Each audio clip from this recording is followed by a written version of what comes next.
Hello, everyone. So today we're going to be discussing the narrative genre, and it's a fairly common genre uh, regarding with the humanities. It's basically, if you sum it up if you were to narrow it down to one word, the narrative genre constitutes a story. I guess you can argue that that's the magic word for a narrative genre, a story. And if you become a storyteller and you, in essence, tell a story, a personal story, then you are, in essence, um, writing a narrative, right? So let's look at this concept of a story and its structure.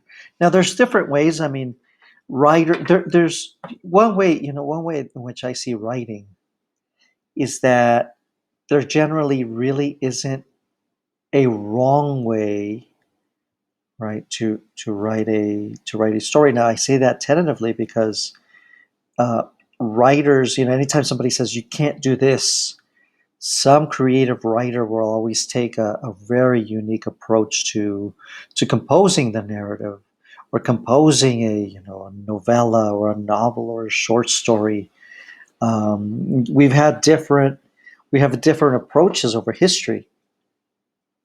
Uh, you know, the classic writers used to write in the form of dramatic performances, right, for theater purposes.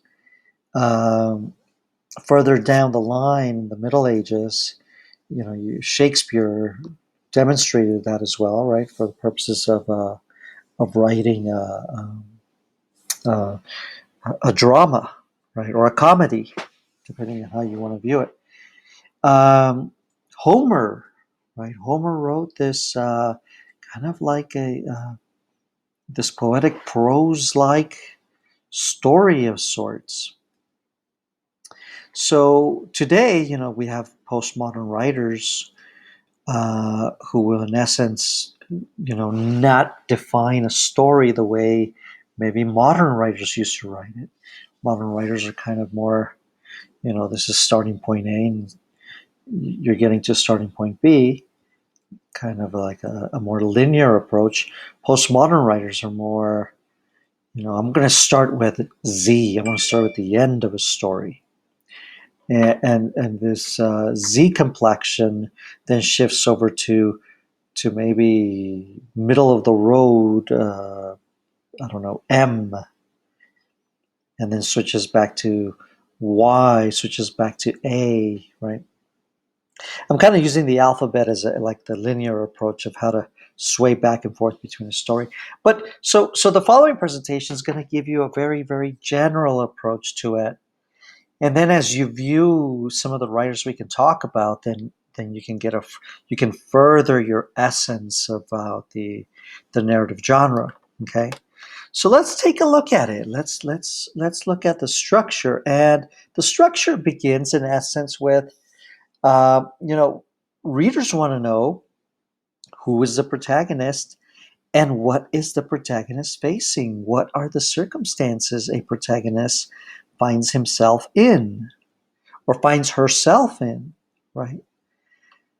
So let's look at these two things, right? The essence of a protagonist and the essence of the context of a story. So a protagonist, and I'm being very simplistic in this sense, and not necessarily simplistic, but I'm just being very banal, right? I'm not going into an intricate, in-depth conception of the protagonist, but defining the protagonist, one easy way to think about it is uh, he's generally the hero of the story, and he's not necessarily, a superhero per se, as this icon demonstrates, but more like he's the person the reader um, is going to validate his motivation for reading the story.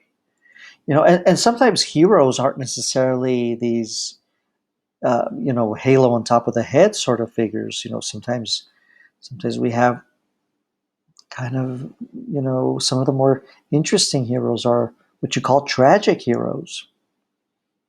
Heroes that, at the end of the story, they don't quite accomplish what they wanted to, but they still have, there's just something really interesting about their essence that motivates us, right? That triggers our curiosity about them. In a narrative essay, much more simple, simply stated, is that the protagonist is you. You are the writer. You are the reader, depending on how you want to. No, it's a nonfiction story, but you in the creativity of writing can, you know, it, you can portray yourself at will, right? As long as you're maintaining a truthful essence about you. Don't turn into Superman, at least not in the you know the fictional accounts of things. Um, Now, this protagonist, right? The protagonist is facing, when we get to the essence, when we read the story at the beginning, you as a reader should be telling you as a writer should be telling the reader what are the circumstances that the protagonist is facing. Now, that said, you should also define the goal of the protagonist. What does the protagonist want to accomplish? Where is he or she heading towards? What does she or he want to accomplish? Right? What's the end goal of this story? And so you as the reader, you're witnessing the protagonist on their way towards the goal, and then a little bit I'll demonstrate what's going to motivate us for rooting her or him on. But we have to be clear about where is this person heading, right? Without that, we're kind of, we don't have an idea of the essence, so to speak, of this story, right? So the goal defines, right? The goal defines, this accomplishment, this end, so to speak. Um, and it doesn't have to be something so grandiose as, as indicated here by, burning the ring and Tolkien's Lord of the Rings per se. I mean, we don't have to be going through some extraneous or arduous journey, um, but we do have to have some clarity as to what the goal is defined, right? What the goal is defining, what the goal defines, right? Okay, so if a protagonist reaches the goal and it's very, very linear and there's relatively no conflict or no obstacles, you as a reader, you're going to be thinking, why did I waste my time with such a story? Uh, and there, one of the ironies of life, perhaps, at least when it comes to reading, is that we kind of like drama. We like the conflict. And maybe we like it perhaps because life isn't easy. Life does have these conflicts. And so if by reading this narrative, a non-fictional narrative, you are sharing a personal story in which you're demonstrating to the reader um, your purposed goal, right? And then you demonstrate or you show, um, how should I label it? You demonstrate or you show uh, that there's this um, burdensome conflict that is conflicting you. We might relate and we might be heavily inspired by it. And thus, we're going to be rooting you on. So you need the conflict. The conflict, so to speak, is a beating heart. It's what gives life to the story. We can say, you can overcome it, right? So as the protagonist is attempting to reach his or her goal, The conflict is burdening the protagonist, and then you demonstrate how you're facing this conflict. Okay, here I am, the protagonist. I want to get to this goal, but here's this darn conflict, and here's how I'm confronting it. And that's rising action. Rising action is how you, the protagonist, how you are facing the conflict and what you're doing in the struggle to overcome the demands, its burdens, its struggles, right? Um, and then there's going to be a point where you reach the utmost moment in that conflict. It's called the climax. And that utmost moment, that's when either the conflict is going to defeat you, the protagonist, or you're going to defeat the conflict. And you don't have to, right? Some of the best stories actually demonstrate the protagonist not being able to overcome the conflict. And there's some of the most impactful, motivating, influential stories, right? Tear jerkers at some points. So this is rising actions, how you're dealing with the conflict.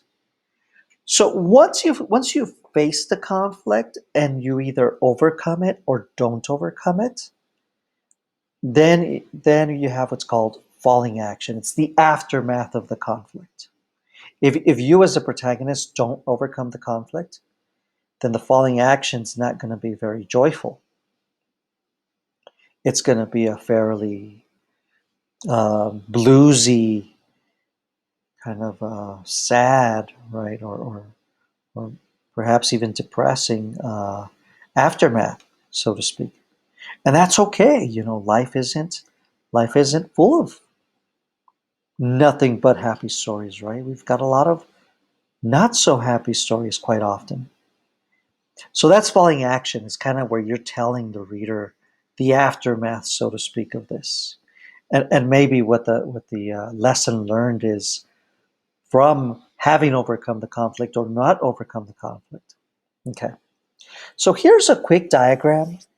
It's based on a kind of, I call it a graphic organizer, but it's based off attributed to the label Freytag, right? So this is utilizing the Freytag pyramid to construct a story, and it's got the five labels that I just went over. Actually, I should have said six, because the beginning includes two, right? The protagonist and the context. Um, so that's this is kind of the structural approach to take when composing a narrative. Who's the protagonist? What's the context he or she's facing? What's the goal? What's the conflict keeping the protagonist from reaching the goal? What's the rising action? How are you, the protagonist, facing the conflict? And then what happens after the climax, after that utmost moment in the conflict? Okay. So that's in essence the structure. Now, there's a couple of things I do want to mention. Your narrative should be at least an expository narrative, with some exceptions, but an expository narrative. Um, the time should be, don't write over a span of weeks, months, or year, right? Time should be within the span of, it could be minutes, it could be hours, but it shouldn't surpass the day. Okay. After the time, another thing to consider is dialogue. Conversation immediately places the reader there with you. You've made the moment, you place the moment in the present tense. Dialogue puts the reader right there with you. You should also consider length, right? It's a story, a short story, so you shouldn't be overreaching in it, but neither should it be exaggeringly short. So the length should be considerate. Okay, and formatting, Times New Roman MLA formatting for an English course, and in essence, that is it. That is The composition of a narrative genre.